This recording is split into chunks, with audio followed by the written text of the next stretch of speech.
Hello, everyone. I am Tacit, and hey, Trippy's ready again. Let's grab that. But anyways, hello, everyone. Welcome to Campaign 15, Week 4, Day 1. So today, we got quite a few things going on.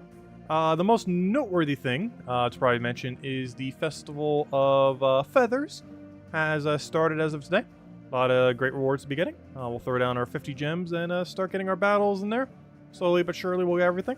Start off with the bird. That's basically, actually, I didn't really go over him during the video, but forgot to mention it. But he's basically like inverse Arachne Weaver, but not as good. Because his traits are way worse. He doesn't have, like, it has a summoning thing, but it doesn't have impervious stealthy.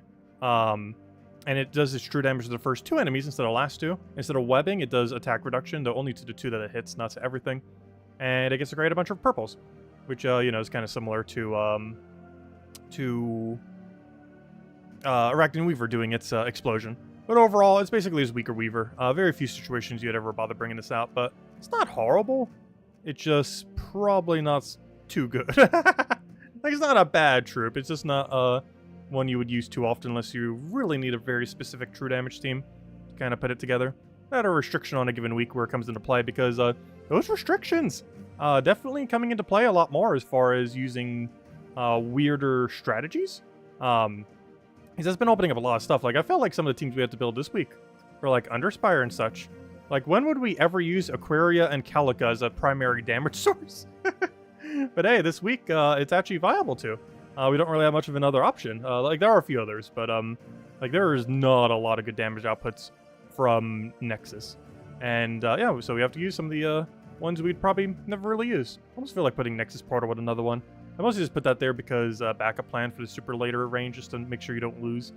But I'll mess around with it some. But anyways, other things we're going to be doing, of course, we got the new trials for Nexus, so we'll be going through every single one of those battles. Still got a lot of them to go do. We're all the way at one of the earlier fights. Actually, we've got like 8 battles to go do because of that. I'm not sure if we'll do all of them right now, as this team is pretty underwhelming, but... Also, it got reordered on me, didn't it? Because I kind of wanted a little bit more like that. We'll go reorder it again once we need to. Actually, I think if I do a fight... You know what? Let's start with that one fight. Because I believe if I do a singular fight, it'll keep the order that I put it in. So let's do that, do that, do that. Okay. And Queen Ash is our main option here. So we're primarily going to be utilizing her for this. So hello, everyone!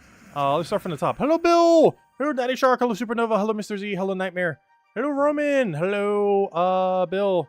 Hello, Cookie! Hello, Dragor! Let's see. How many gems do you need to spend daily to get what you need from Festival of Feathers? Roughly 50 gems. It can vary, though, depending on what you're trying to do. Hello, Austin! And technically, you can actually spend even less than that. Let's see. Hello, Steve! Welcome, welcome, welcome. Alright. But yeah, it really comes down to what you're trying to do with it overall. Because you can get it as cheap as, like, 400-ish to still get all the more important uniques if you, like, skip power and everything. Yeah, this guy's really bad.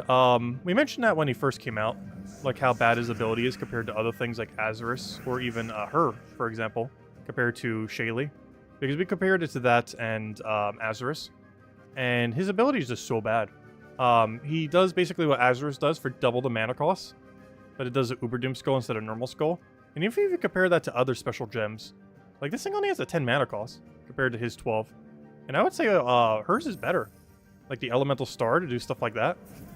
Because there's just so many ways that you can end up fitting it onto the board for a lot of value, like we just did right there. Whereas you can't do the same with his. The best we could do right now is take a Poke Skull. Maybe occasionally we'll be able to get a little more value from that, but more often, not really. Oh yeah, we'll throw our little poke there. But yeah, this team is, it's something. I'm not sure what to think of this team. It's so bad. It is very bad. Though, of course, we're forced to use it for these battles here. We're not doing all these right now. I just wanted to do one of them. Just to get our... Oh, yeah, I forgot. This only hits the bottom thingy, too. Wait, does it get moved beforehand? Yeah, okay, it does. I was just double-checking. Alright, and now we can't hit. Because the way that it does damage, when there's only... Oh, no, you can still hit when there's one left. Wait, what? I always thought if there was... Interesting. I always thought when there was one enemy left, it could never hit. Oh, no, it isn't. It's just still doing the other effect. Oh, I see. Okay. I was gonna say. Okay. Oh, we'll go kill that out. And down it goes. Oh no, it has the mana accumulation it needs. I just hate the way that it distributes damage. Like, mana accumulation-wise, that team should be fine. Damage-wise, I hate that troop that we were just using there. Well, we'll do that more later. I just wanted to do the one battle so it would save it for us. Also, I'd even have my 20% there. Anyways, where should we go next? Let's go do the Festivals of Feathers. We won't be able to get the new troop for a little bit, but might as well make some progress towards it. Also, the new pet is so cute! Also, I'm not sure which one I like more, the new pet or the new armor. Honestly, I think I might like the new pet more.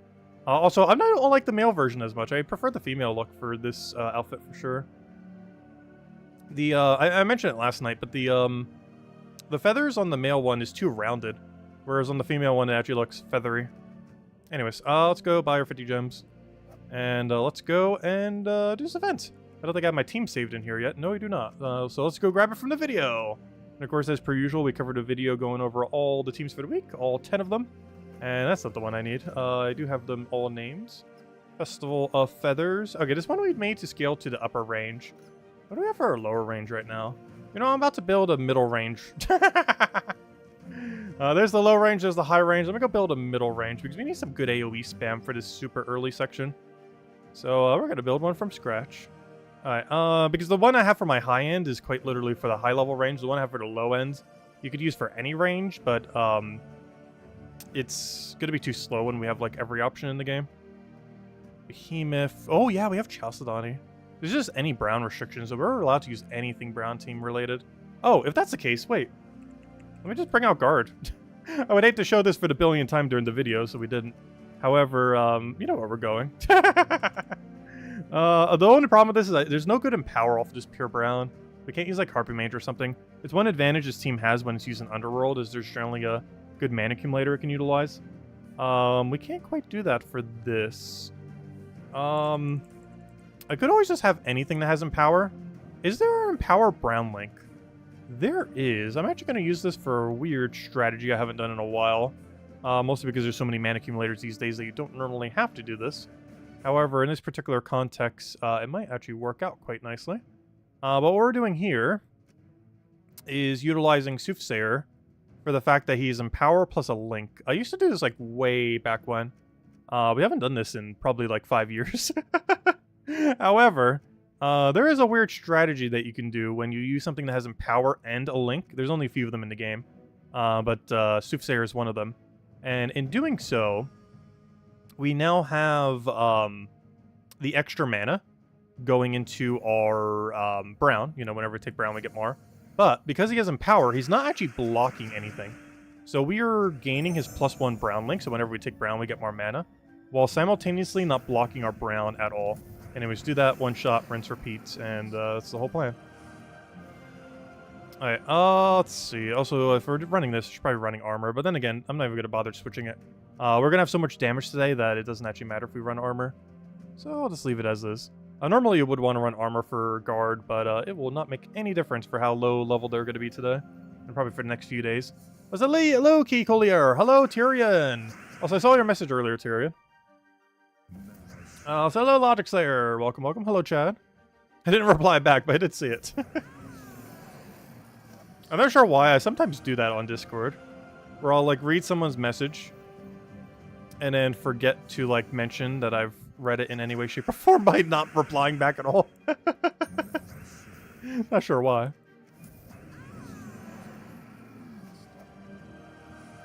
Let's see. Put that one down. Yeah, that one.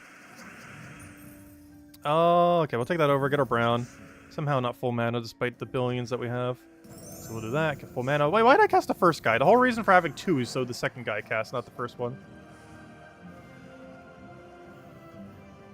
Hello, yeah! Welcome, welcome. Yeah, our game plan. Actually, we have another thing to go do, too. We might be streaming for a while today. Because you know what one of our other objectives is this week for the campaign? We need to use, what's it called? And of course, always power up to get more. Unless you're like really early on in the game, but even then it might still be worth going forward. But anyways, what was I saying? We need to do PvP today. Because the current weekly objective for the campaign thingy, I believe, was like 20-something, 30-something PvP fights, whatever it was. Campaign. It was 20 PvP battles. So, yeah, we need to do that at some point. But then again, you know what? I can actually just ignore this. Hold up, we have Guild Wars this week. Never mind, I don't need to do 20 PvP fights.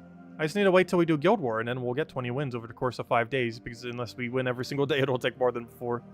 But yeah, in 5 days, we will have that completed. So, you know, I'm just going to let it get done passively. Never mind, we don't need to do any PvP. Also, I'm not sure how. We got down to bracket 7 because we were missing, like, a guild mate or two last time we had Guild War. Hopefully we can make first place in the bracket we're currently in, because that immediately brings us back to bracket 5. We've never actually been this low of a bracket before. So hopefully we could do good on Guild War tomorrow and be good to go. But anyways, there's the festival done. Also just getting our points. And we'll be able to have the feathery guy by Wednesday. And the owl armor by Sunday. And the owl pretty much by Monday, because we're recruiters the next day. We'll have enough points.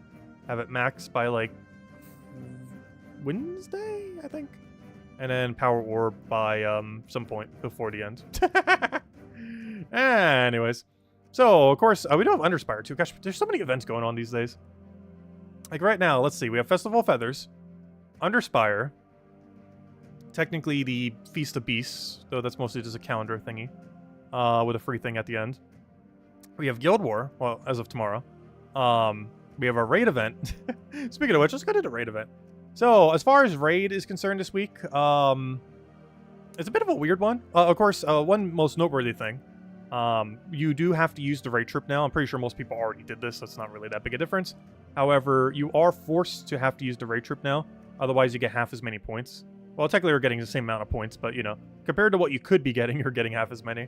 So you want to be using that.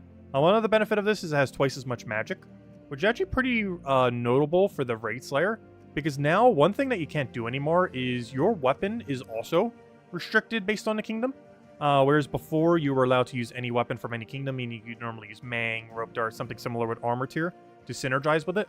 This isn't too big of an issue now, because if you're doing double magic from the raid troop, you're just going to be one-shotting them, or, you know, you're basically doing a Mang automatically. Not in the literal sense, but in the sense that, you know, he's doing twice as much damage by having that double magic. So it kind of evens out not being able to armor tier on most weeks. Obviously, some weeks you'll still have access to armor tier. This week we do not, though. But to some degree, he doesn't, because he has twice as much magic anyway, so makes very little difference ultimately. What do we have here? Let's take a brown. Oh, there was an extra turn over there. Apparently, I didn't take that. I'll take a brown. This is not the damage source I really want to be doing, but we'll keep poking with you if we have to. Alright, this team will be a little bit slow with these earlier fights. Once again, this is another instance where the team is built for the later range. Not quite for this very early section. Also, we are getting a lot of brown we don't need. Like a lot of brown. Oshea's Tome, go do your thing. So Oshea's Tome's a really good mana accumulation weapon. And it's available on Soulforge this week. Highly advise getting it. Probably the most important thing to get from Soulforge this week, I would say, overall. Yeah, we have to do 20 PvP this week, but you could just do it from Guild War. As Guild War counts as PvP fights. Even though it doesn't specifically say it is, you know, it still counts as them. Hello, Emanator! Welcome, welcome. Your Underspire pathing was good for once? Nice. Hopefully we can as well. So far we got 2 weeks in a row with double perfect sections, so hopefully we can do that again. We have yet to get a week with triple perfect, so we'll see if we can do that this week. Also, I guess our goal is to technically beat the 800 gems as well. It cost us 800 gems last week to finish out the event. Also, I'm not sure why I took that skull. We already had the win condition. But it took us 800 gems to finish out the mode last week, and I want to see if we can get that down to 700, 750.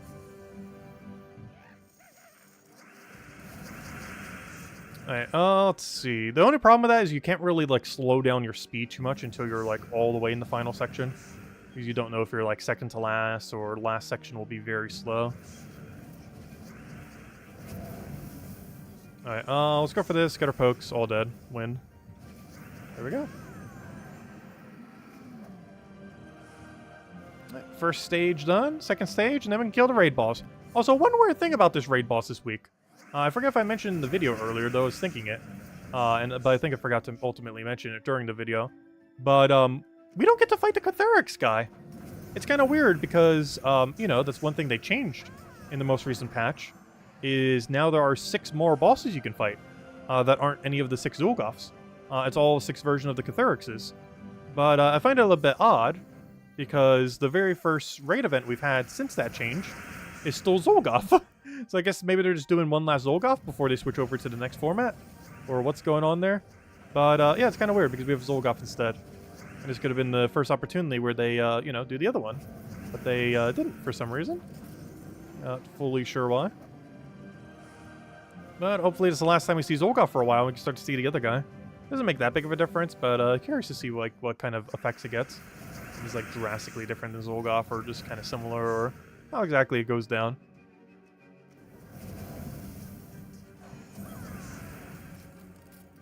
Yeah, it could just be that it's not working on some versions or some other thing.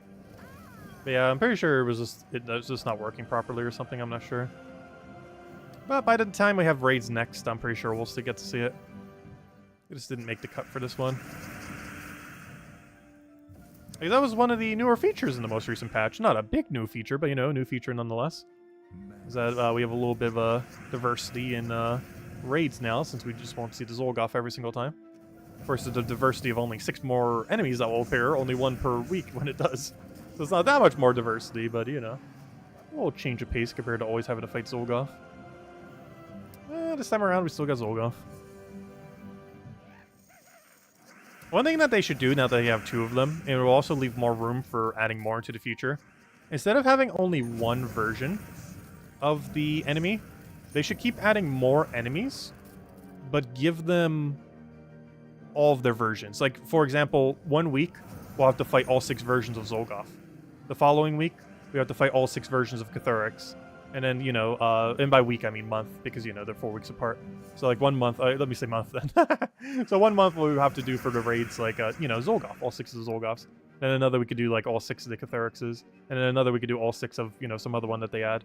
And then they kind of rotate through those. I wonder if they'll ever make that change, because it will give them a lot of space to add more Power Orb troops. As 2 out of the 3 Power Orb troops are from raids, technically. Zolgoth being the first, Catharix being the second. So it would leave them a lot of space to potentially add more of them there into the future. Which I'm not sure if that's ever something they would ever end up doing. But they could just keep adding mythics there over and over again at that point if they ever did do it that way. And it'll also switch it up a little bit just so you're not fighting the exact same version. Because all of them this week are just going to be this exact same version of Zolgoth. The buried Zolgoth. It kills an enemy, creates 12 skulls. Also, am I going crazy? Wait. Yeah, I'm pretty sure that's always been a thing, and I think what's throwing me off is the new coloration of 7.0. I was gonna say, has this always had 6 colors? And now that I'm thinking of it, yes, it always has. But the thing that's throwing me off is the fact that it visually looks like it has 6 colors.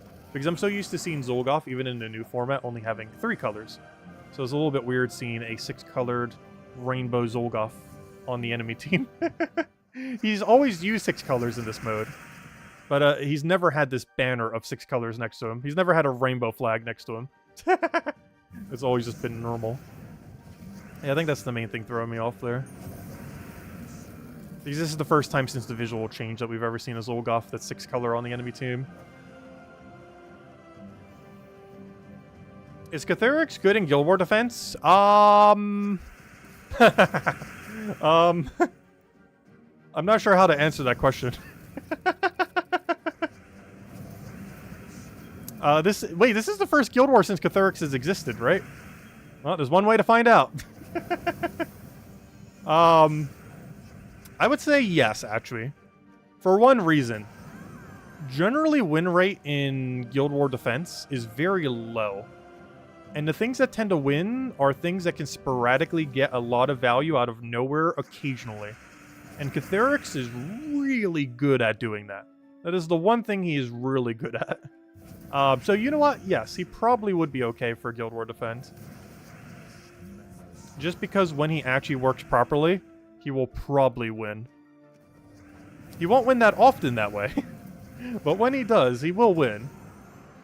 Because him working in optimal situation is just an infinite loop into himself 4 times over. Obviously, the chance of that happening is absurdly low. But, you know, given enough tries, he will eventually do it. And given that win rate for Guild War Defense, at least this late in the game, tends to be like, what, 10%? Not even? Or 20%? If you can get something that like, sporadically wins out of nowhere, you know, that can actually end up being pretty good. So yeah, I would say he's pretty good on Guild War Defense. But we don't have any data for it, because it's actually the first Guild War Defense since he has existed.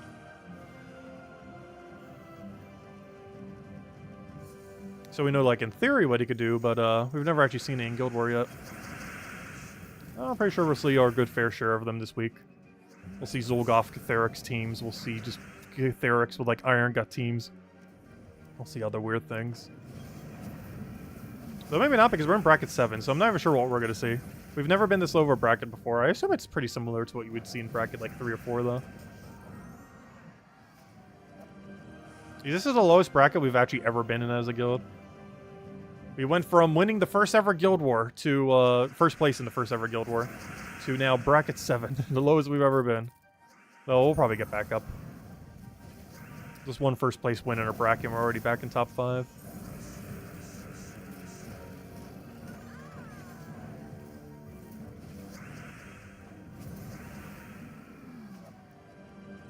I keep forgetting he creates elemental stars. I'm not sure why, but for whatever reason in my brain, he doesn't do any follow-up. But he actually does create 3 elemental stars. Which, you know, that's not a lot, but it's more than nothing.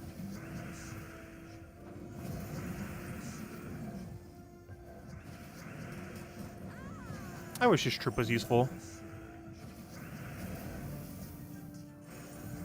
It's really weird the kind of damage sources we have to use this week, because they're not particularly good. I almost feel like double upping on the water spirit thing.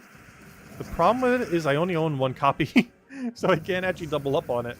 Like, we could throw event keys this week, I guess, and get another if we really wanted to, but I don't think it's worth it to spend like 2,000 event keys or so, give or take a little, just to get a second Aquaria, just for this week and like never use it again.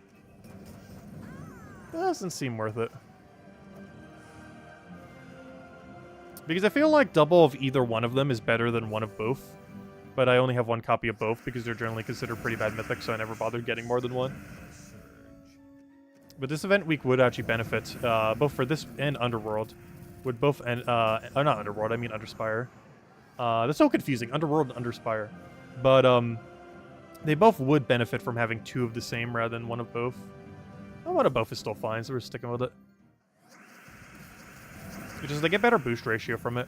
Though the one benefit of having 2 different ones is they do cover 1 additional color. If we doubled up, we'd be 1 color less.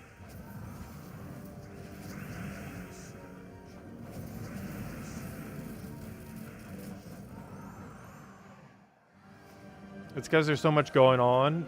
You couldn't figure out the missing troop was this morning. Yeah, honestly, they are starting to get a lot of events simultaneously going these days. I don't mind it too much. But I do wish it was like a little clearer in-game. Like, I like that new event calendar that they're starting to post on their website. But once again, why aren't there things like that in the game itself? Or at least linked to the game itself? Because there's still things like World Lore event scoring that doesn't show up in-game. That new cool calendar that they have doesn't show up in-game. They literally have a calendar section in the game. Why can't they just add it there? I know that they might have to do... like, all the assets already exist within the game. It's not like they would have to make new assets. They're already there. But yeah, we would literally have a calendar system. Why don't they add, like, you know, that one calendar they have on their website to the game itself?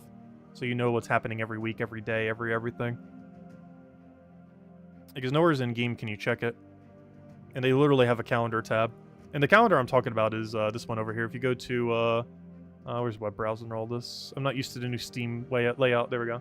If we go to web browser, we go to... That's weird. It's a fresh new page. Okay. We'll go to gemsofwar.com. We go over to gemsofwar.com. If we go over to latest news. Also, why on earth is this taking so long to load? Did I type that wrong? Apparently. gemsofwar.com. There we go. Anyways. If you go over to... there's not even a section for it either. We have to go to, like, latest news. And then scroll down to where the calendar was. Like, it's not even that obvious where it is these days now. Kind of like buried there. There it is, new event calendar. But, you know, putting something like this in game. Not exactly looking like this. But all these assets they already have in the game. So they could easily recreate this and just put a text line for the other one. Like they could put something like this right here in the calendar system. Like right here, like a page. Just add a new page and put that right there. In a layout that works for the assets that are already in the game. Like they could do that. They haven't done that. But they could do that. They're already making that other asset. They might as well just make one that functions within the game. Anyways, what we're doing, we already finished this. Double checking. Okay, so we did that. Next one. We're doing the world event. I mean raid boss. Let's keep killing this down until we run out of sigils. I was about tier 4, so we have a little bit more sigils. I wasn't sure how much we'll need as a guild, so I just figured I might as well tier 4. Saves us a blue orb. We're probably going to need the battles anyways as a guild. Has anyone actually done the math yet on what tier was actually needed? I just did tier 4 thinking like, that's probably about enough. But I haven't done the math on what exactly is enough. Pretty sure someone out there has. Tier 4 will cover it? Okay, that's what I thought. It seemed about right. I just wasn't going to do all the math to try to figure it out in the morning. Let's see. Take that one over. I should take an extra turn brown first. I just need to get Elshea's Tome casted earlier. The amount of mana you get from it's absurd. I'm actually surprised how strong they made Elshea's Tome. It actually does too much explode in a sense. It's one of the few weapons that can actually full board clear very consistently.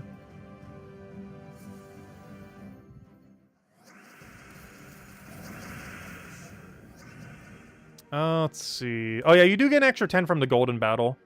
You can use the golden battles whenever though. You don't have to wait until like a certain point to use them.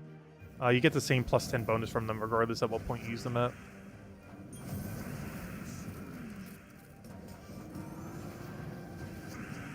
As I keep forgetting, his spear weapon is actually kind of good at poking. I keep thinking like, oh, it's not going to do that much damage because it's not a boss. But double magic, you know, that's a substantial amount of extra damage. Hitting for a 130? Like, that's not a huge amount, but at this current level range, just one shot.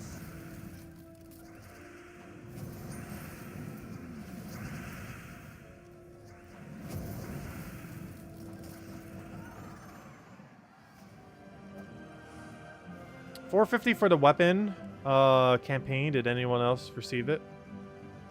Wait, what do you mean $450 for the weapon? Getting to the weapon is 500, is it not? Pretty sure it was 500. Or sorry, it's 250. This is what you're referring to. But yeah, I got the weapon, and I upgraded as well. I don't think we've used it in a fight yet, though. It's pretty straightforward what it does. I mentioned it on the lower rarity teams. I didn't mention it on any of the higher rarity teams because we have access to Elshea's Tome and Wand. So higher level people who have those are probably just using those. But if you don't have any mana accumulation option, just use the new Explodey Nexus weapon. Works pretty good.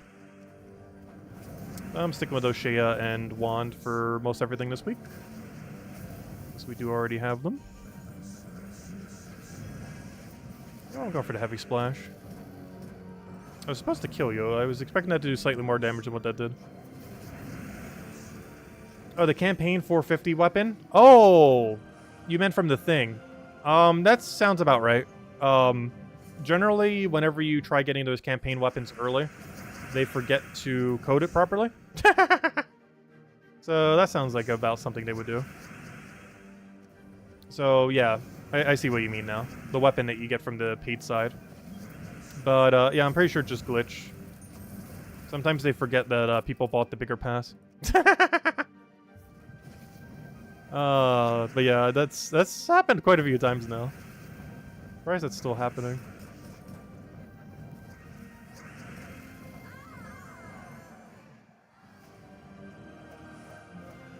You have 200 points in the Beast event already? Nice.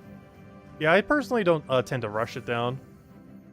Theoretically, you could all in the first day and have like every reward, but I just like doing it slowly over time. Saves a lot of gems. So we're just spending 50 a day until it's done. I think on one of the days we have to throw 100. So you know what? Maybe actually today we'll throw it 100.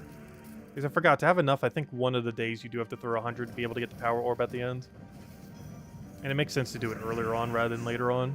Just so you get everything slightly earlier. By like a day. But yeah, let me go do that right now before I forget. Because I kind of forgot about that. You actually do throw 100 on one of the days. And we might as well make that day today. Alright, there we go.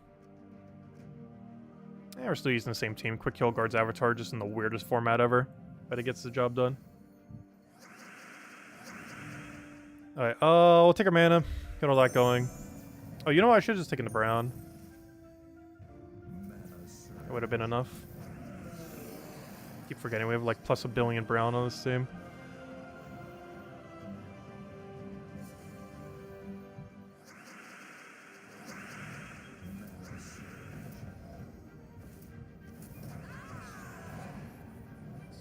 Or you mean the Corvus? Wait, what trip are you referring to?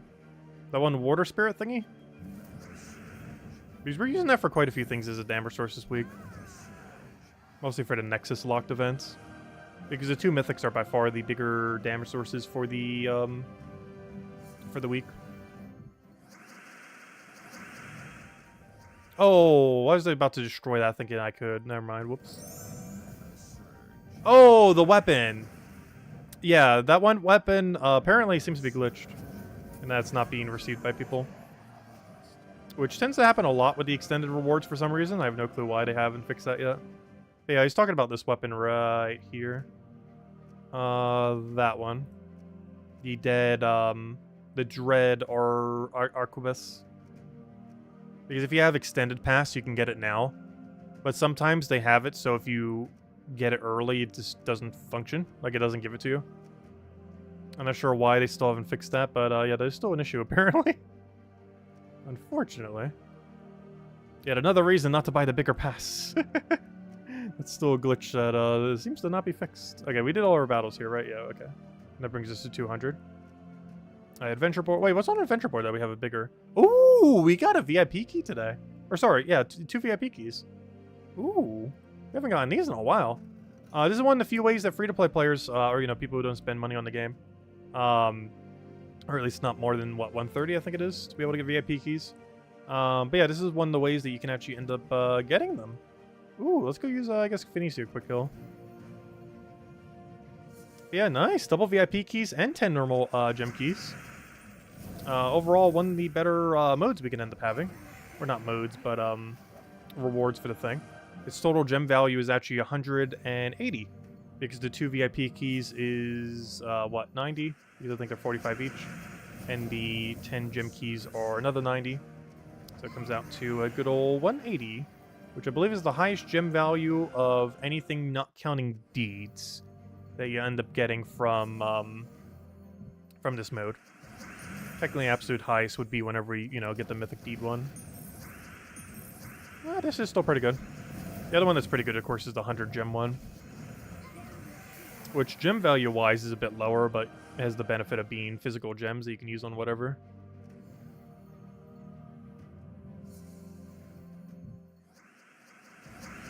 Let's see. We'll take that one over. Good explosion.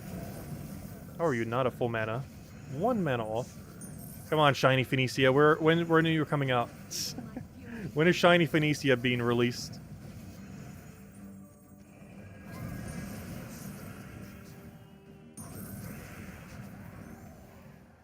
I am curious to see what kind of legends and mythics will end up getting it. But there we go, 2 VIP keys. How many VIP keys is that now? I haven't spent a single VIP key in like 4 years. And in doing so, we have 116 VIP keys. That's a lot of keys. That is a lot of keys. I wonder what the biggest VIP key stack is in the game. Because honestly, we might have it. We'll be pretty close to it. I've been hoarding these for like 4-ish, 5-ish years now. This is every VIP key we've ever gotten from... actually, there are people who would have... oh, no, you can't get VIP keys from that. I was going to say, if you do Arena every single day. But it doesn't roll the better ones when you do Arena daily.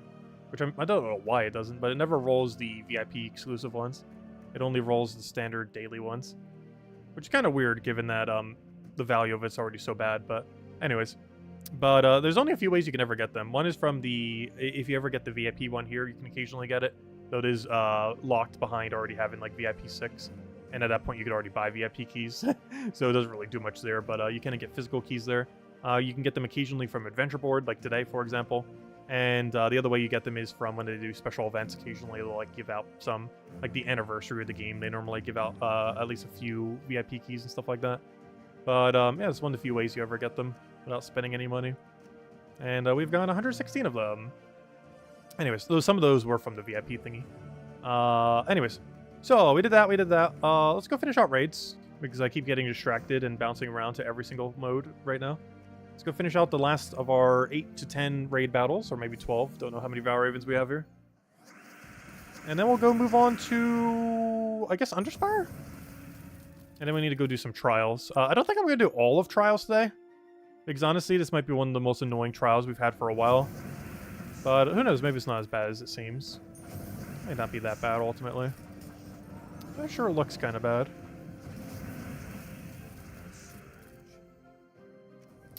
Yes, Queen Ash is very weird damage source, which is the main concern I have for the trial fight.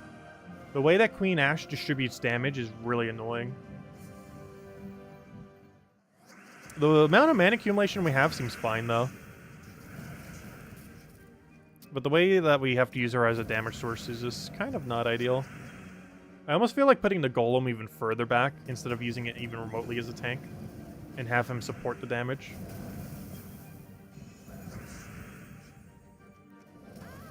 But it's one of those where, honestly, the team isn't as bad as it seems. Like, it's bad, but it's not that bad.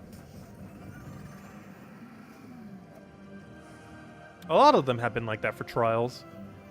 Where they're just, like, the weirdest off-meta troops you could ever combine together, but the team is actually, like, semi-coherent after you use it a few times. Like, there is actually a strategy there. It's just not a particularly good strategy, but there is a strategy there.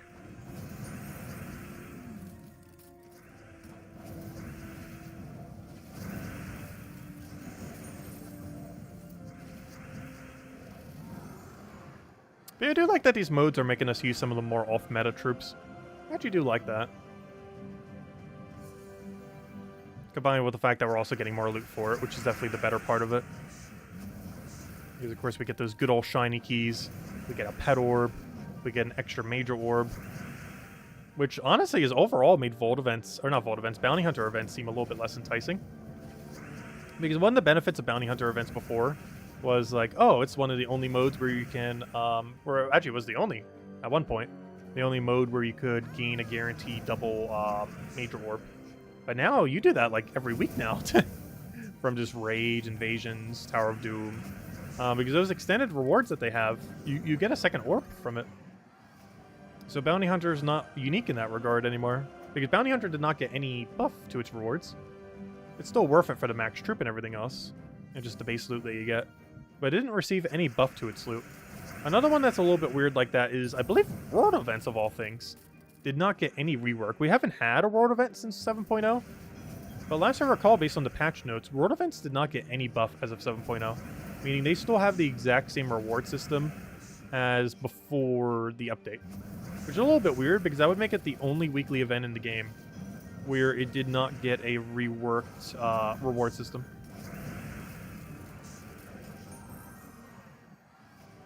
Has Jetto sent more codes? Last I checked, no, which is problematic. Because I only have 2 left. I can go check again, though. Let's see. Let me kill this Vow Raven first. Just make sure he doesn't get away. I'll go check to see if she's messaged us in the last couple hours. I checked earlier, around when I posted the video, I checked. And at that point, she didn't. But that was several hours ago, so who knows, maybe she has by now. I'll go check. Feels so weird not having armor tier for Zolgoth. I think it's one of the few weeks we've ever not ran armor tier. Because now there's going to be a lot of weeks now that your weapon is restricted where you can't. Alright, let me go check the codes real quick. Discord, go. Please don't take a couple years to open. Go, go, go, go, go. Alright, it's slowly opening. It's processing. Processing. Still processing. Why does Discord take so long to open? What does it need to load that takes so long?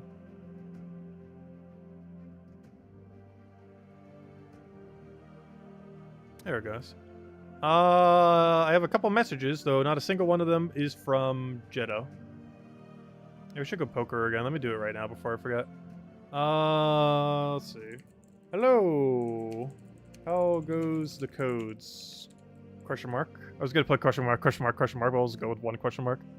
Hello, how goes the codes? There we go. We have message to Jeddah. And also to bring it up because apparently a couple people are messaging us, so that'll bring it to the top of the stack. So I don't forget about it later. But, yeah, no new codes yet. We don't have the cat and dog codes yet. Hopefully we get it soon.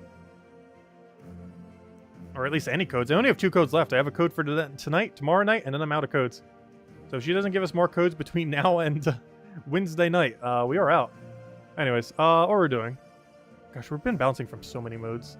Back to raids. Finish off raids. Then we'll probably mess with Underspire. Then we'll probably mess with Trials. And then I think we've almost depleted everything. We'll have to go check our master checklist. Gosh, I almost do need to keep a checklist just for all the modes. I wish the game had like a little mini daily checklist. I feel like that's a thing that a lot of free-to-play games deliberately don't have. So you get more flustered with all the things that are going on in a given game. But I feel like more free-to-play games need to have a checklist in the game itself, just of all the dailies and weeklies that are currently going on. Because there's just so many for some games, and Gems of War is starting to head to that point where, you know, you're having like a billion, like almost a double-digit number of things happening on any given day. We're getting to that point.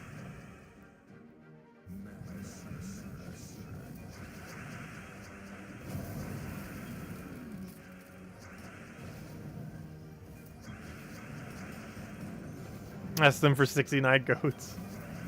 At this point, I'll take any amount.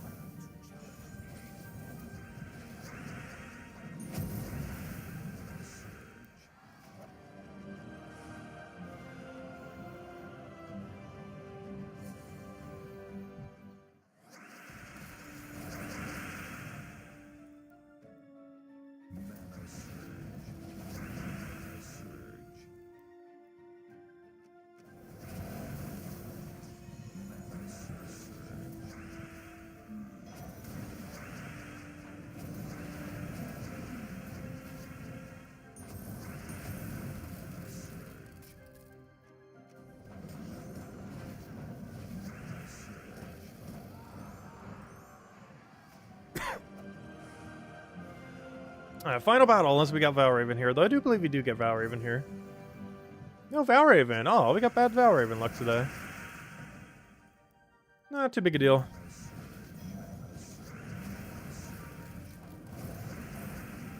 So plenty more days to go do this mode. Plus the guild will probably have it done by the next few days, I would assume. I think it normally takes till like Thursday, though I'm not sure now that we have the extended rewards. Take a little longer, I guess. Because currently we're at like what? Yeah, we're at 8 moving on to 9. Yeah, we still got a ways to go though, because each one of these extra tiers is a whole 200,000 more. So we have like over 1 million points we still need to go get. Actually more than 1 million. Let's see, 1 million. Yeah, we still have like 1.5 million more points to do. Which, you know what? Maybe tier... I don't know. Will tier 4 be enough? Because we still need 1.5 million more points. Divide that by 30 is what? It's something with a 5.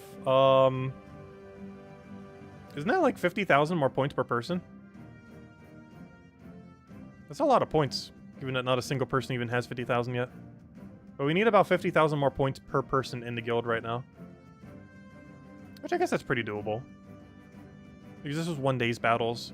Counting how many days we've done, it's like 3 days battles. Counting the other ones... Yeah, that'll get us... Oh, but then again... Yeah. Because we, at this exact moment in time, we need every person in this guild to do 50,000 more points than what they have right now. Obviously, some of those zeros will bring in more comparatively. Once they start doing them. But we need every person currently in the guild to do 50,000 more. And essentially. Anyways, we'll grab all this. Get our orange. And based on how many sigils we'll get across the week, I think we're only ourselves going to be able to do 40,000 more. But of course, that's counting over our zeros doing all the things and everything too. So it shouldn't be that big a deal, but plus some people will be doing way more than that amount. Anyways, so next order of business. We did that. Was that the only one that was good? Yeah, apparently. The 2 VIP keys. Kind of surprising. Oh, also, I didn't mention it earlier, but we got a verse 3 earlier. The one I actually need, which is kind of convenient. I would have bought it regardless of which one it was, but at least it was one of the better ones. And of course we immediately hit a trap. Wonderful. And it's freeze. And we get some extra sapphires. And it's taking a while to load.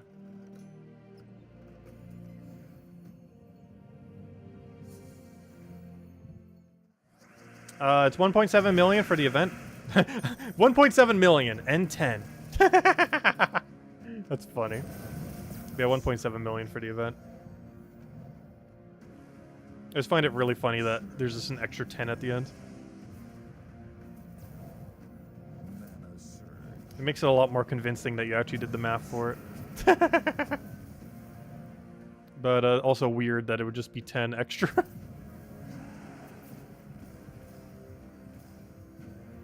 Oh, I should have taken a yellow there.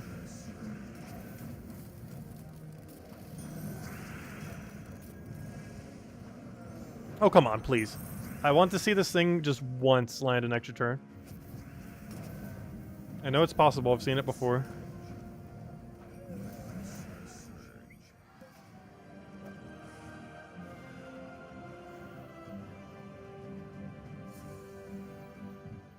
Oh, you got a gold glory orb for your 5,100 pet level. Nice. That's a pretty big one. But have you gotten a pet orb yet from one of them? That is the true question. I still want to see that happen. I'm pretty sure at this point someone has done it, obviously. But getting a pet orb from a pet upgrade, particularly a major pet orb, would be insane. Because the major pet orb is even rare because of the 1% thing. Hey, you land extra turn. It is possible. No back-to-back, though.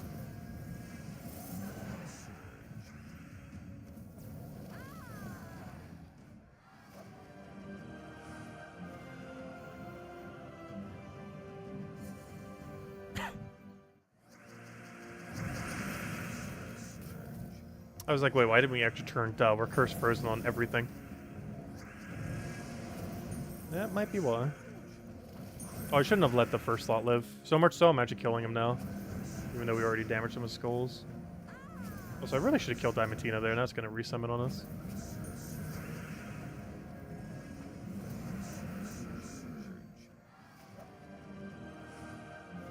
Ah, there we go. And of course, if you want to, you can get some extra diamonds there. It's always worth it on Sundays. Technically, if you still need the diamonds, it's worth doing it every single day. I just don't because we don't really need the diamonds anymore. Alright, we did that, we did that. What other modes have we not done? I guess we go to Underspire now. Alright, let's see what we can do in Underspire. Now, once again, I might adjust our team. It's not Underspire. Gosh, we're in all this mess is Underspire. Grab this. So, we actually went Wand. I kind of want to replace out the Nexus. At least for the earlier fights. It was more so a backup to make sure we don't lose at all, ever. But for the super early fights, we're not really going to need it. Anyways, let's start doing a perfect. Go, go, go. I don't have the team saved here. Alright, Wand of Stars, Aquaria, Calica, and do any of you have Link? Wonderful. Do any of you create waters? Let's see, create one blue, create wild card. I need one of you create blue. What's the trait called? I need Bond of Order. Give me anything with Bond of Order. What? Oh, Born of Order. Born of Order. Alright, I need one of you. Which one of you is the least useless? Deal damage to an enemy, freeze them if the enemy dies, create 2 elemental star. Give some damage to an enemy if they're a tower that doesn't exist here, do something. Gain 2 mana back for each elemental star on the board. Give a bunch of life to all allies, boosted by blue allies. Well, our whole team is blue, but I don't need life. We could use the new troop, I guess. We haven't had any reason to need to use it. Even in this situation right now where I need to use it. There's no point in using it. But just to say we've used it this week, I'm going to put it there. See, we've used the new troop, the glory troop that came out this week. It's not going to do anything other than create 1 blue every turn, but it gets to exist.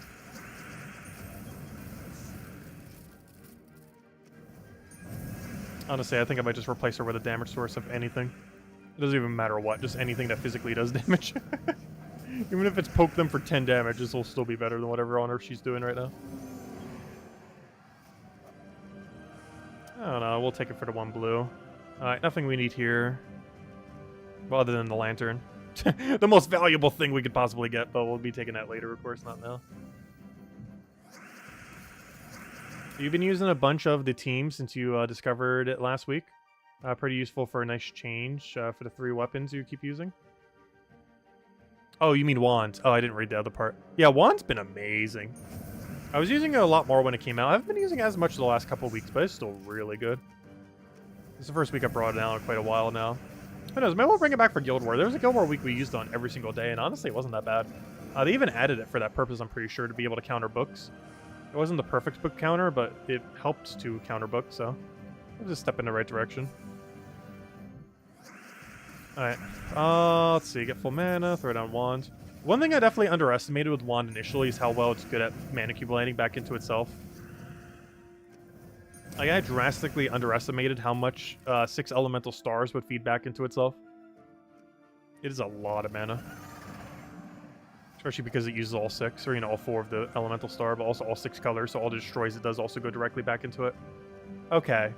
We got a double path. That's concerning, because that doesn't give us any intel as to which direction is the right way.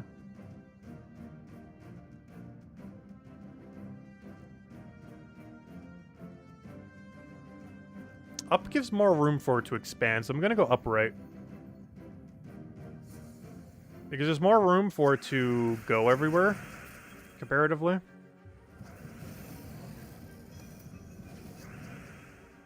Also, I need mana. Where's all the mana? There we go. It's a big issue with this team. We do not get a particularly good amount of mana until we actually get going. Once it gets going, we're good to go. But prior to this team getting going, we have nothing.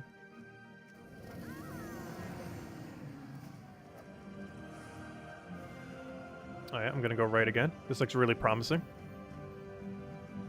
Because one of these 2 paths leads almost guaranteed to the door. And I'm gonna probably go right, but we'll see if it's a dead end or what it does. We'll probably make a right turn.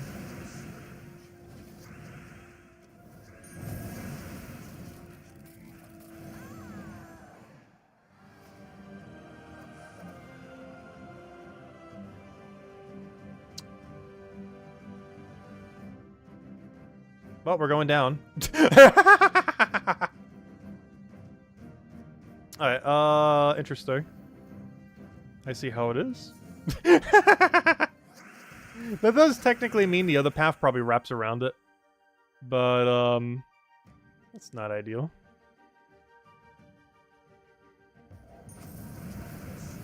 That is very much not ideal.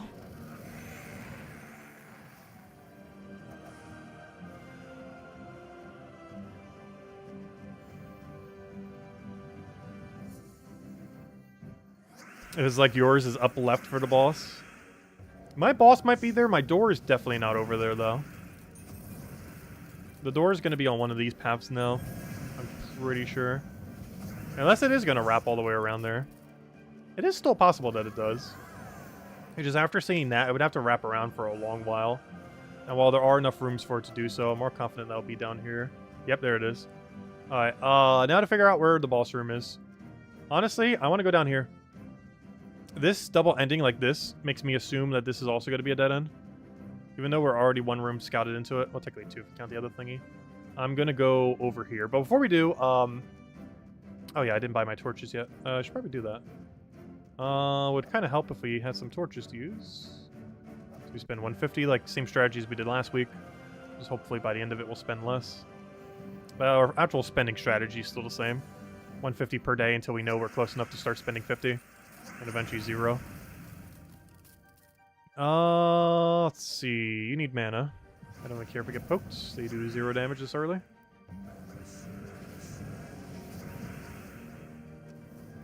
Quite literally, if he's entangled.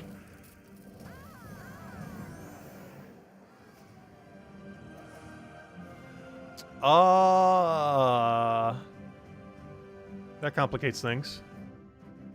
But I could still be there.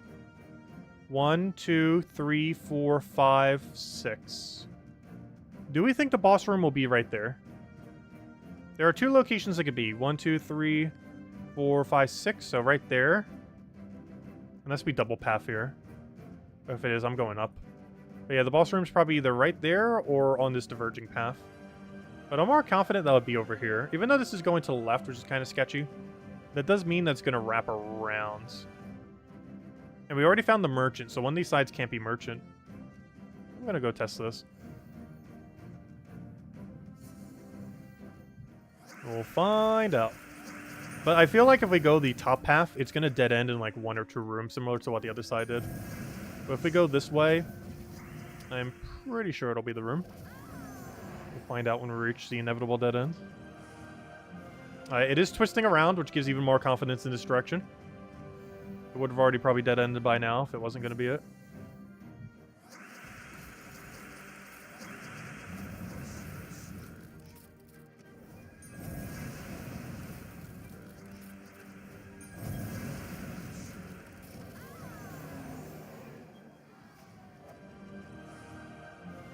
I have less confidence now. Well, I don't have less confidence, but we do have a double diverging path, which means that's bad. Though I'm still confident it will be the top path, though. I think it'll still be bottom. Bottom places it closer to the door. We've seen that quite a few times already. Oh, it's definitely up. You know why? This is a double dead end. 100% that's a double dead end. Which means that path goes there and then there. Yes, 100% that's a dead end. I am confident that the boss room is right there, as I mentioned earlier.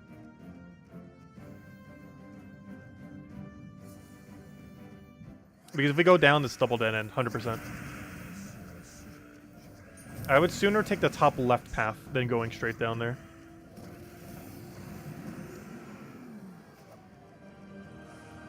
There it is, boss room right there. Calling it now. There's even a doom in front of it, though apparently that's not guaranteed that the boss room is there, but I do feel like most of them do have a doom in front of it. Not all of them, though. Not sure if there's really any rhyme or reason to them. But I do feel like a high number of the doors do have a elemental doom thingy in front of it. That just distributed in such a weird way. It was one of the only few combinations it could have done to not wipe the whole team, and it actually managed to do it. We got it! There it is! Okay. So I was right. So that one was it. You just kind of tell based on where it was at that point. But yeah, there it is. Through a process of elimination. So this one mistake that we made was actually kind of helpful. Because it gave us info for everything else. And there's 100% that's a double dead end. I'm not going to do the battle to show it, but you know it is. It's going to do exactly what this did right over there. And this one, like 1 or 2 rooms later, is also going to be a dead end. One nice thing about the very first area is you don't have to worry about the merchants. Which makes it a little bit easier. Because one issue with a lot of other areas is one of your dead ends could also be a merchant. Makes it harder to figure out. But in the very first area, you actually don't have to deal with that. Though we so far have wasted 2 torches now. But that's not too bad. No, 2 more than we'd want to. But that does technically mean the first area is theoretically the easiest to do a perfect on. Every subsequent one is harder due to the merchant room. Unless we ever get like a master strategy for figuring out how to find the merchant. Because I still don't really have a strategy for finding the merchant compared to a standard boss room. And if we ever had a strategy that actually worked, we can use the strategy of finding the room to never find the room. If that makes any sense. Because we would want to know how to find the merchant room so that we will never find the merchant room ever again. Because you never actually want to find it. It's just a super dead end every time. But to my understanding, there's no like logic behind it beyond the strategy you would already be using to find a standard boss room. But maybe there is. We'll just kind of figure it out over time. That's a little problematic. My mana accumulator. My only mana accumulator. Oh, I can't even move that way. It's wrong color. My only mana accumulator is silenced. Oh wow, this is a really easy second section so far. Our entire second section is just a path. A single straightforward path with no twists or turns. Just walk here and you're good to go. That's kind of funny. Alright, we'll go clear this out then. This will be the last battle. And that'll be basically everything then. I guess we'll go then do a couple trials. I'm not going to do all of trials today. I think it would drive me insane if I tried to. But yeah, we still got one more room where we can't possibly be wrong. And then we can go make our mistakes. But there we go. Okay, only 2 down so far. So overall, I'm kind of happy with where we are for Underspire today. Could have went better, but only 2 torches lost. So, to end it out with, let's go do Trials. It is the only thing, well, we did touch it, but we haven't finished it, nor will we be tonight, but I do want to go a little deeper into it. I want to get to, like, the halfway point, which I guess is, like, 250 here, and then we'll do the final 3 tomorrow or something. So we did 1, let's go do another 4 then. So that means we would have done 5 tonight. Not all of them were the story ones, but we will get them all done. So the team that we're using is, well, we don't really have a choice in team, but the order that we're doing currently, though we might adjust it later. I kind of want to adjust this down by 1. But as of currently, we're using the useless guy, the guy that does a lot of damage and mana accumulation, the one that just kind of exists, and the damage source that likes to not do damage sometimes. That is the team. Oh yeah, you just create 1 Uber Doom Skull. Let's take that for now. Throw that down, get our poke. I can't take Brown there. It's gonna go for poke again. Any good elemental star synergies? I feel like there should be here. I feel like I'm missing the most obvious extra turn, like the one that's literally flashing on the screen. I'll take that one, get another extra turn, get over mana. How is that not enough to get you back to full? Oh, we don't have a cascade there. What's your convert again? Green. None of them are close enough to where I need them to be. Just gonna take a brown. Then allows us to do this again. Then allows us to do this little star. Oh, you can't overwrite skulls, can you? That's a problem. Forgot about that. Luckily there's another location, but still. I kind of forgot that was a mechanic. Not sure why, but it is one. Hey, we finally get to use this guy for once. I think that might be the first time I've ever bothered doing that with him. Like, we've done it with Azarus many times in the past. But I've never really used this guy because he's basically just weaker Azarus. He's double mana cost Azarus with no mana link. The only difference is he creates an Uber Doom Skull instead of a normal skull, but it's not worth the double mana cost with no mana link.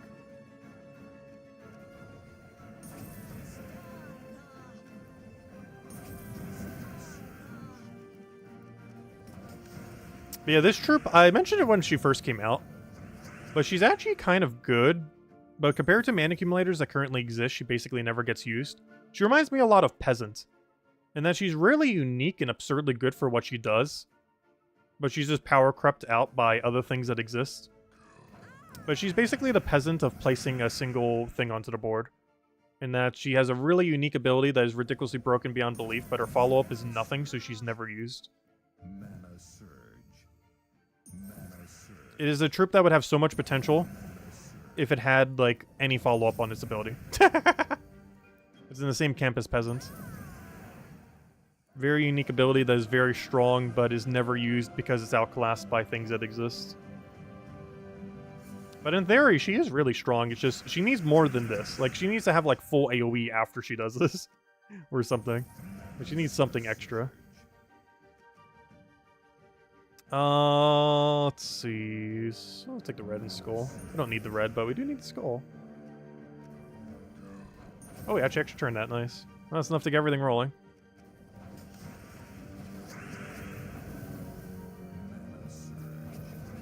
The problem is every time we cast, we give them so much value. So why do I feel like we should have gotten way more mana than that?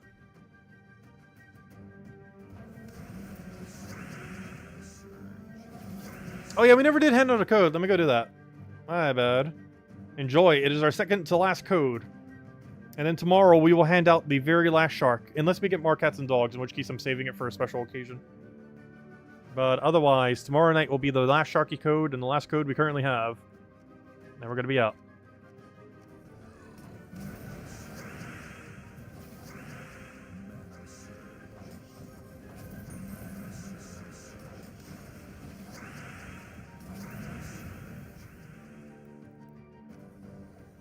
This is weird replacing a brown with that, because I feel like I'm always do it for brown alignment. Slowly but surely, we will chip through. Good thing we have some good score reduction troops. And a thing that can kind of do support beyond that.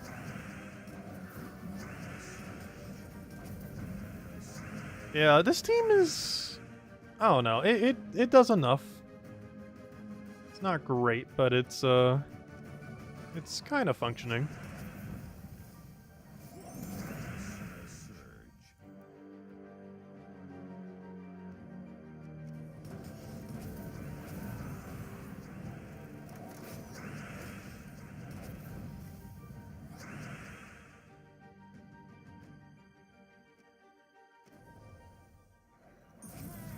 Oh, so why did I do that? Oh, we already have the win condition. Random question. What does the team bonus for the faction pet even mean? It gives extra bonus whenever you use the faction delve troops together. So for example, on this team... Oh, this is a very bad example. I say that because it doesn't work when there's only one single troop. Let's see.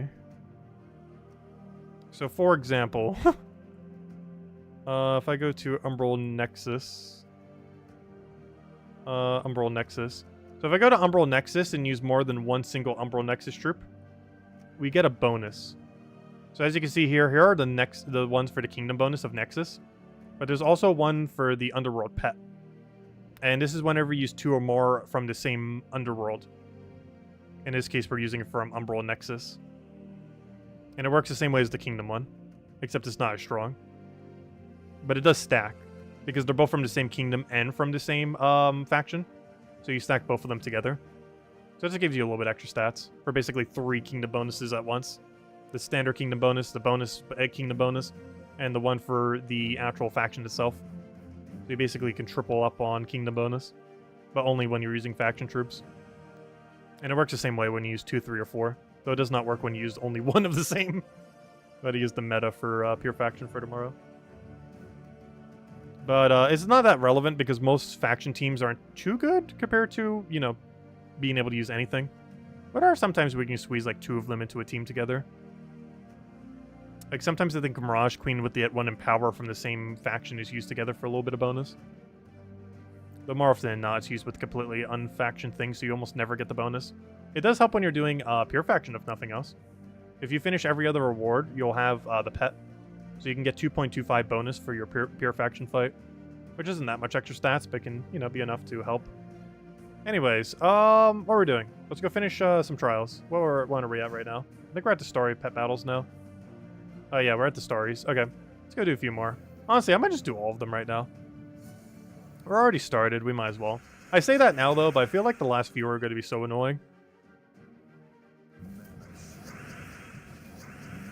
Has anyone else done them yet? I know Tyrion did because he was mentioning it earlier. Has anyone else actually done all the trials yet? How bad were the last few fights? Because I don't feel like they're going to be good. I do not foresee it going smoothly. Super easy, barely inconvenience. Really? Does this thing really do that much damage over time? In all fairness, what's really the damage source on the opposing team, though? Wait. There's no damage source. No wonder why it's actually easy. I didn't even think about that till just now. But I think this week might actually be easy, not because our team is good, but because the enemy team is so bad. It is so bad. It's composed of, like, 1.5 damage sources. Not even sure if I can call that 2 damage sources, because the other one's barely even an option. So yeah, it might actually not be that bad, ultimately. Not because this team is good, but because this team is so bad. It's the benefit of fighting a Nexus team with a Nexus team. Is that Nexus is horrible, so is the enemy.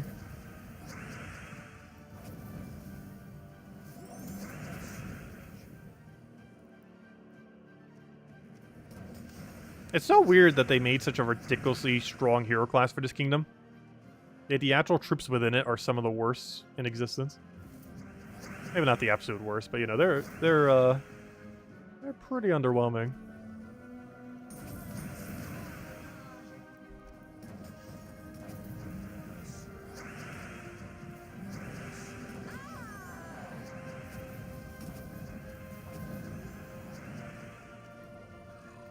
Alright, no damage sources left. Now it's just chip until he's dead. Anything that can possibly kill us is skulls. And if you just take some of them, he can't do anything.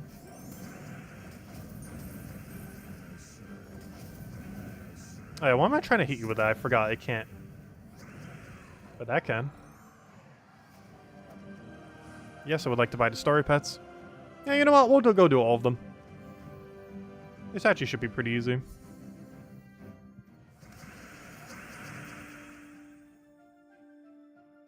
Alright, we'll take that one over.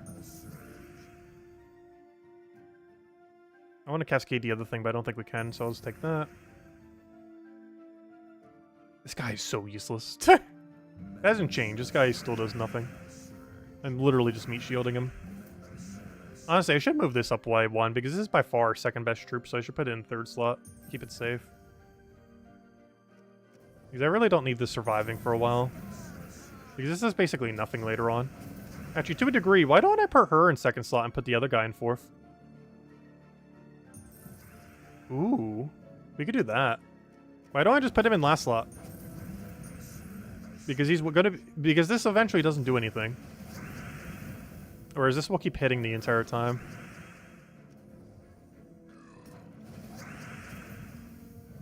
Also, I just realized we create so much brown, but he doesn't actually use brown, which is really convenient. Which would have been really bad if he actually did.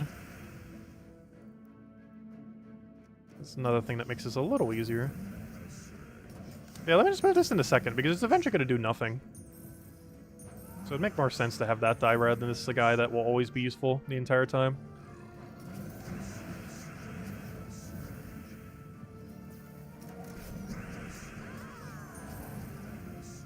It also allows her to get mana a little bit easier, initially.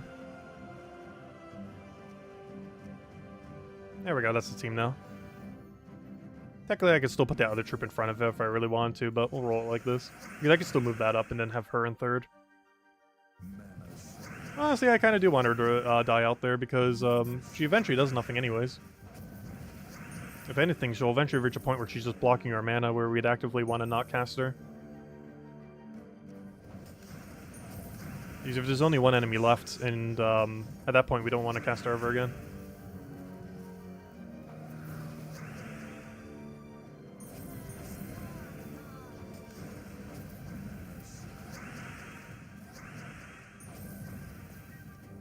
Oh, why did I hit you? I meant to hit the tornado guy.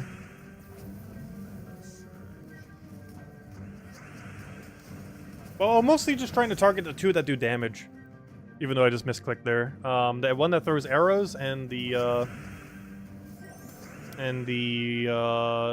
tornado leaf. So why on earth is this image of a leaf? A razor leaf. Of all the things that have that ability.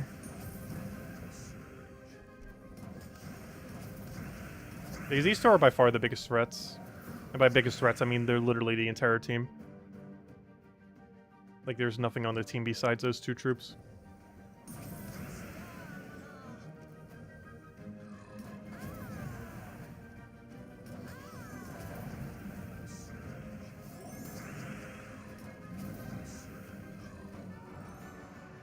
Yeah, 3 down, 2 to go.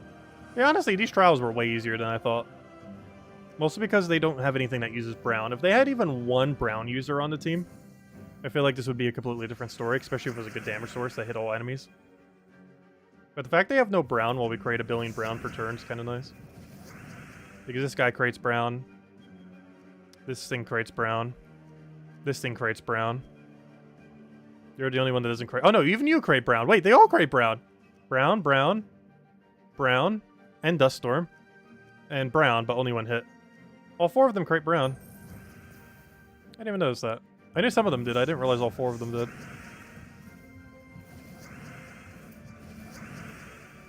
And they don't use a single brown, which is very convenient.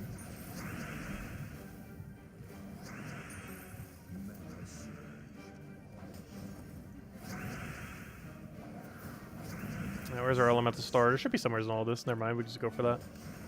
If she has mana, we might as well click her. I'll take the extra turn. That could be for a lot, but we need it. Alright, let's see. Yeah, I'll go for the convert. It's almost going to do nothing, but I just want to poke. There you go, poke. It's not like you can follow up on it.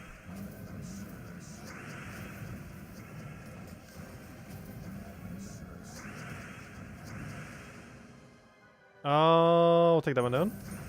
I did what? Wait, I'm not sure what I was referring to. I'm confused. Let's see. Oh, we actually got an Uber Doom skull for once. I think that's the second one we've casted this entire time. Do we have good alignment here? No, no. Oh, you weren't live? Oh. I'll take the convert thingy.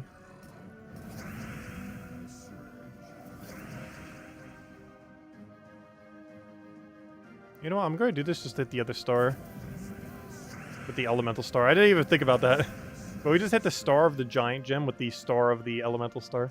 I don't think I've ever actually done that before.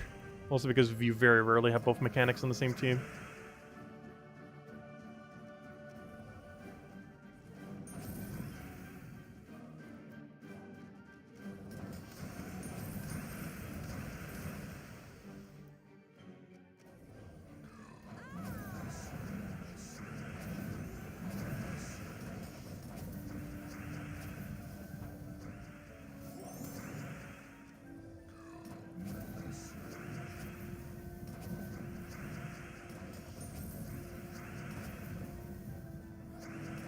Slowly but surely, he shall go down.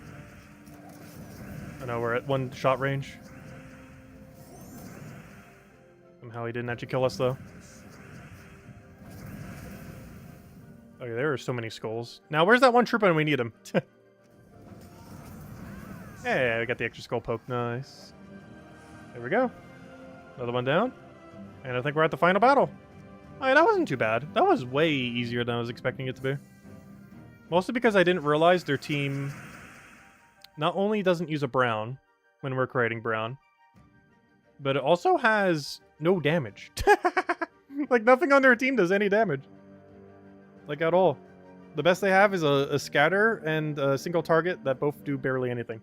Is it going to do, like, what? 27-ish per enemy? 28? Like, even if that's, like, 30 per enemy. Pretty low AoE.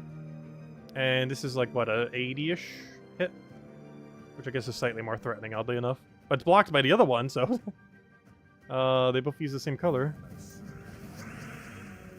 Very weird fight. And overall, it's not that bad. Also, we do want to be prioritizing skulls. There is one threat that they have, and that is their skull damage. Their skull damage is actually really high this late. So we want to make sure we take every skull. More so than we were on the other fights.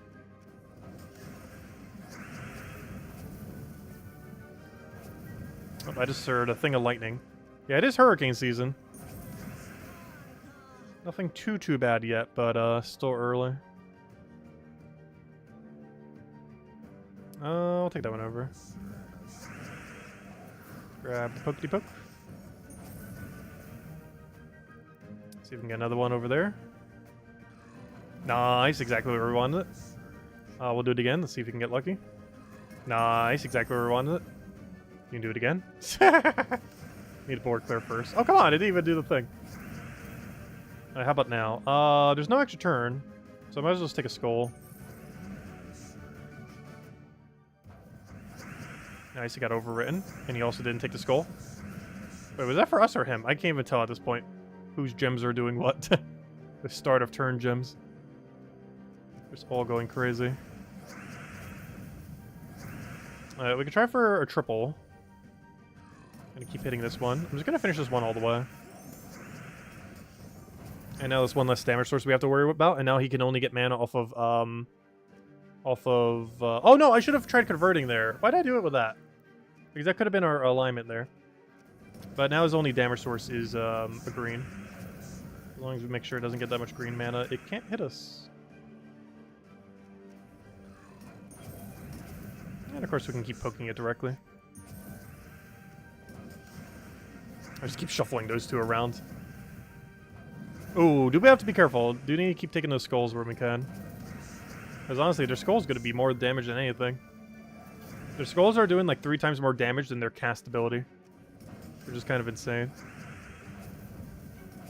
Alright, nice. We got a skull there. I can't deny the other one. I don't want to give it any. Let's take this. So we can then take that skull. So we grabbed another skull. You don't want to see that. Alright, just gonna overkill the other one. That's fine. And now we just need like 2 skulls. Well, there's one. And now we just poke it, get our alignment, poke it again, and that's match. Let's see, is this losable? I don't think it is. If we give it like 1 billion skulls somehow. Otherwise, all we have to do is poke it one more time, and there we go. Alright, that went really smoothly. And that is every event today completed. Let's just go do one last rundown to make sure we have gotten through the checklist. Gosh, I'm almost going to need to make like a graphic of like a visual checklist of everything per week. That we'll use for ourselves, but also other people could just reference for like everything that's happening. I'm pretty sure someone has made like a checklist app at some point. Let's see. What am I looking? Not upgradable. Oh no, yeah, it is upgradable. I'm looking for pets though. Upgradable. Oh, I never upgraded the little guy either. Actually, I want to equip this guy. Look at how cute he is. I'll wait until the armor before we change our appearance to match him though. But I am gonna wear him for now. But I won't change our appearance until we have the new armor, which will probably be this Sunday. Alright, there we go.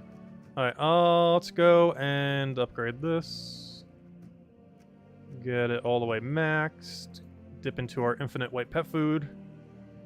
And there we go.